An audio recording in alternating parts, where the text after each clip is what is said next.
네, 잔인한 사고, 사건 사고 정리하는 마지막 시간입니다. 네, 경제증권부의 이혜리 기자가 나왔습니다. 안녕하십니까? 안녕하세요. 네, 새벽에도 방송하시고 방송 잘하는 이혜리 기자인데 제가 또 웬만하면 부담을 안 드리려고 그랬는데 또 이 원자재 가격하면 또 이 블룸버그도 보시는 분이 또 오셔야 되고 또 국제부 기자가 필요한 것 같아서 제가 특별히 모셨는데 자, 금값이 뭐 기록적으로 역사적으로 많이 빠졌다고 그래가지고 한번 난리가 났었지 않습니까? 네. 얼마나 지금 많이 빠졌어요? 네, 지난주 월요일에는 금값이 9% 넘게 빠지면서 네. 골드 블랙 먼데이가 아니냐라는 소식들도 나왔었는데요. 최근 2주 동안만 금값은 총 13% 이제 하락폭을 보이면서 $200에 가까운 돈이 허공으로 날아가기도 했습니다. 네. 금값은 이제 지난주 월요일에 33년 만에 최대 낙폭을 기록해서 온수당 1,361달러까지 주저앉았었는데요. 현재는 저가 매수세가 유입이 되면서 1,460달러 선까지 다시 반등한 상황입니다. 네. 현재 월가에서는 금값이 바닥이냐 아니냐라는 의견들로 굉장히 분분한 상황인데요. 일단 주요 투자자 은행들의 이제 리서치를 조금 살펴보면요. 네. 상품 시장이 더 빠질 것이다라는 데 힘이 더 쏠린 것으로 분석이 되고 있습니다. 야. 고드만삭스는 2달 전에 금값을 온수당 1,610달러로 제시를 했었는데요. 이를 하향 조정해서 올해는 1,545달러까지 전망치를 크게 낮췄고요. 내년 전망치 역시 당초 1,490달러에서 1,350달러로 하향 조정해 올해뿐 아니라 내년까지 금값이 계속 약세를 이어갈 것으로 내다봤습니다. 아울러 JP모건 역시 금값이 올해와 내년까지 1,200달러까지 내려앉을 것으로 전망하기도 했습니다. 아니, 저는 이 골드만삭스의 이 상품 가격 전망을 그렇게 신뢰하지는 않거든요. 그런데 엄청나게 내렸네요. 내년까지 쭉 빠진다는 거잖아요, 네. 다들. 좀 뭐 이렇게 투자 잘 하시는 분들도 이 최근에 금에 대해서 이래저래 또 말들이 많던데 보니까. 네, 최근에 금에 대해서 굉장히 사랑을 했었던 이제 핑코의 빌그로스와 조지 소로스도 금 매도 의견을 계속해서 내고 있어서 주목을 받고 있습니다. 네. 핑코의 최고 투자 책임자인 채권왕 빌그로스는 금값이 폭락해도 계속 투자하겠다라고 밝힌 지 이틀 만에 금 매도로 투자 의견을 갑자기 바꿨고요. 또 빌그로스는 금 매도 국면이 이제 시작됐고 시장은 이제 빠져나가야 될 때라고 밝히기도 했습니다. 야. 또 아울러서 금 대신에 미국 국채 매수가 더 낫겠다라고 권유하기도 했습니다.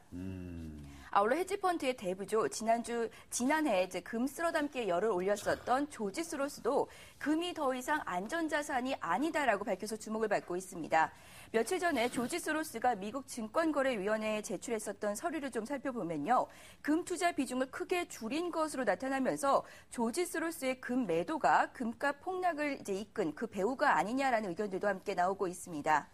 이와는 반대로 이제 금 투자를 계속하겠다라고 밝힌 거물급 투자도 있습니다. 예. 억만장자 존 폴스는 최근 금값 하락에도 불구하고 금을 계속 투자할 것이다라고 밝혔는데요.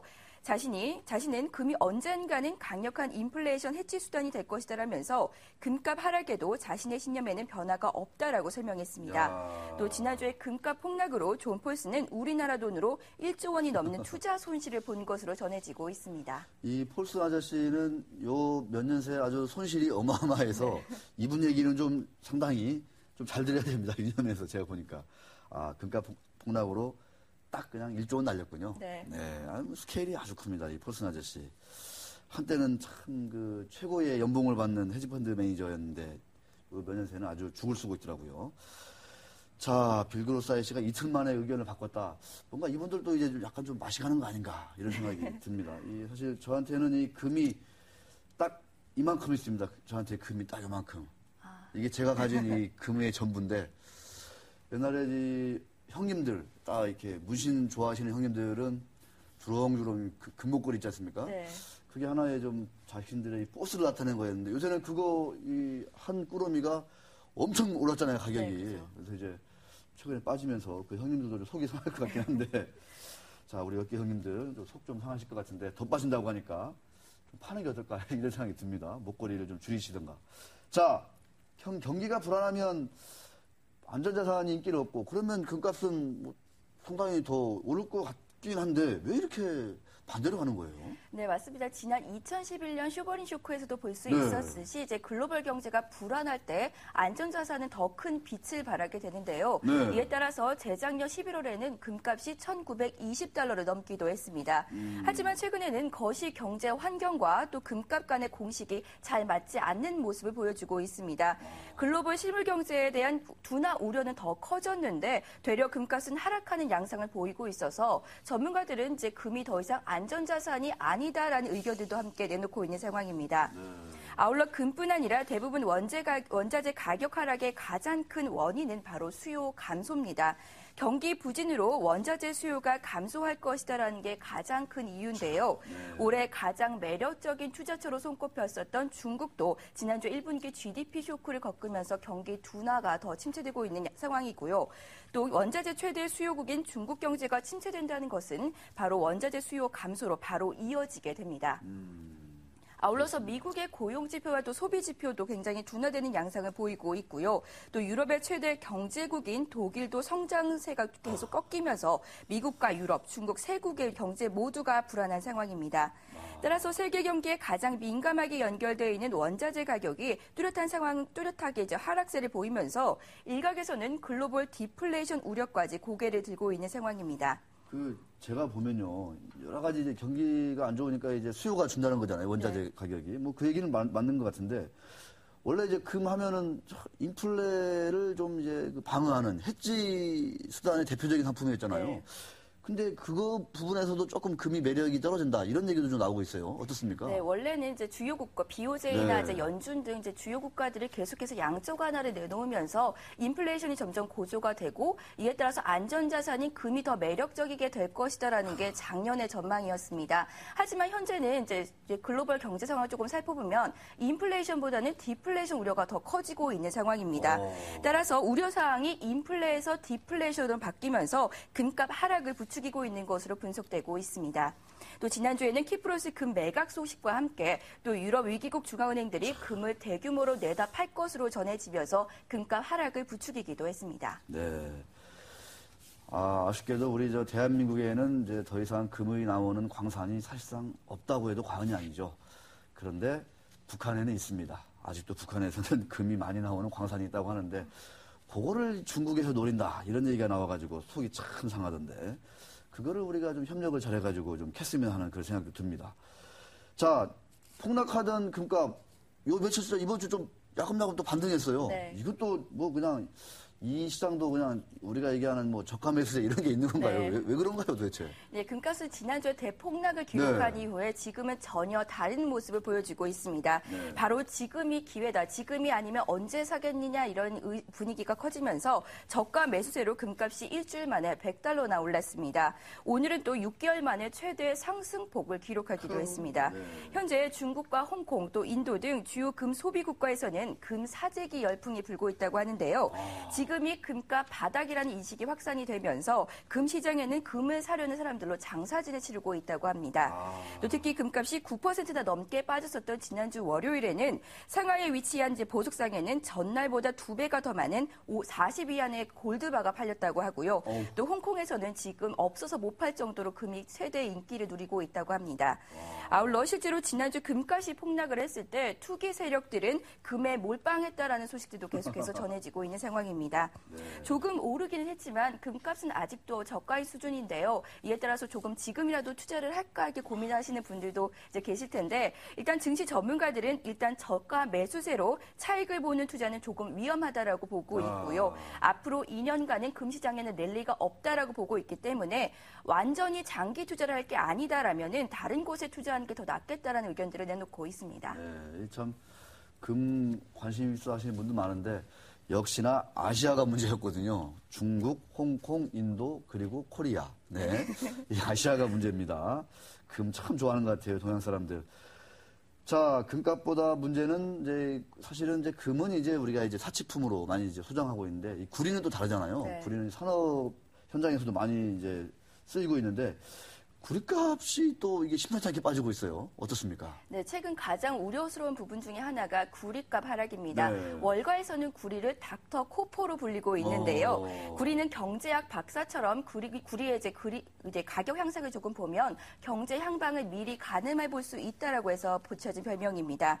그동안 구리 가격은 전반적인 경기는 물론이고 주식시장의 향방도 예측하는 데 사용이 돼 왔는데요. 맞아요. 하지만 최근에는 구리 가격이 최근 2년 동안 32% 넘게 떨어졌습니다. 이에 대한 가장 큰 원인으로 중국이 지목되고 있는데요. 중국은 세계 구리 수요의 40%를 차지하는데 최근 중국 내수 경제가 선하지 않으면서 구리에 대한 수요가 급감했기 때문입니다. 또 아울러서 구리 생산은 빠른 속도로 증가하고 있는데 글로벌 불황으로 수요는 줄면서 공급은 늘고 수요는 줄면서 이런 격차 때문에 가격이 급격하게 떨어지고 있습니다. 현재 구리 가격은 $7,300 수준에 머물고 있는데요. 2년 전에 구리 가격이 $10,000로 넘어섰던 것과 비교해 봤을 때 굉장히 낮은 수준입니다. 네. 따라서 중국의 고도 성장으로 구리 공급이 부족해서 구리 가격이 치솟았었던 이러한 슈퍼사이클은 끝났다라는 분석들이 나오고 있고요. 또 구리값 부진으로 글로벌 실물 경제에 대한 우려는 점점 더 커지고 있는 상황입니다. 네. 아, 구리 박사군요, 구리 박사. 네. 구리구리 박사. 우리 구리구리 박사는 이 시장 지표, 투자자들이 많은 고수분들이 사용하는 아주 그 핵심 지표 중에 하나입니다. 구리 가격이 많이 빠지고 있다. 역시 또 중국이 또 문제군요. 중국에서 구리 안 쓰면 값은 그냥 그대로 빠진다. 이렇게 볼 수 있을 것 같습니다. 자, 최근에 이제 원자재가 뭐 슈퍼사이클을 형성하면서 엄청나게 오른다. 이런저런 얘기에 의해서 이제 원자재 펀드라든가 이런 데 투자하시는 분들 참 많을 텐데 최근에 좀 많이 빠지면서 좀 수익률이 많이 안 좋아졌을 것 같긴 한데 좀 어떻던가요? 네, 최근에 이제 원자재 가격에서 가장 사랑을 받았었던 것은 바로 금이었습니다. 금 펀드 투자자분들 굉장히 많았는데요. 일단 금값 폭락으로 현재 금 펀드 수익률은 바닥을 덮고 있는 상황입니다. 네. 이제 현재 집계대에 어제까지 집계된 금 펀드 수익률을 조금 살펴보면요. 1개월간은 마이너스 15%, 또 3개월간은 20.42%의 처참한 수익률을 보이고 있습니다. 금펀드 수입 펀드뿐 아니라 구리펀드 또한 수익률이 바닥인 상황인데요. 삼성코드스 구리선물 펀드를 좀 살펴보면요. 1개월 수익률은 마이너스 10%, 3개월은 마이너스 16.35%의 수익률을 보이고 있습니다. 야. 주식 종목도 조금 살펴보면요. 금 대표주인 고려아연은 금값 부진으로 주가도 부진한 상황입니다. 고려아연은 지난 15일에는 14%, 또 폭락장이 있었던 16일에는 5%에 가까운 하락세를 보였고요. 또 현재는 일단 저가 매수세로 금값이 조금 오르면서 고려아연의 주가도 조금 오르고 있긴 하지만 증권 전문가들은 고려아연의 주가에 대한 기대감을 조금 낮출 필요가 있다라고 조언을 하고 있습니다. 또 구리 대표주인 풍산도 18일 52주 최저치인 23,000원을 찍은 이후에 소폭 반등하고 있지만 여전히 낮은 상황이고요. 또 우리투자증권은 어제 구리 가격이 올해 8% 더 하락할 것이다라면서 풍선의 목표 주가도 36,000원에서 32,000원으로 내려잡기도 했습니다. 네, 알겠습니다. 참 금펀드 그렇게 인기 많아가지고 들었던데 마이너스 20, 마이너스 30% 네. 처참하군요.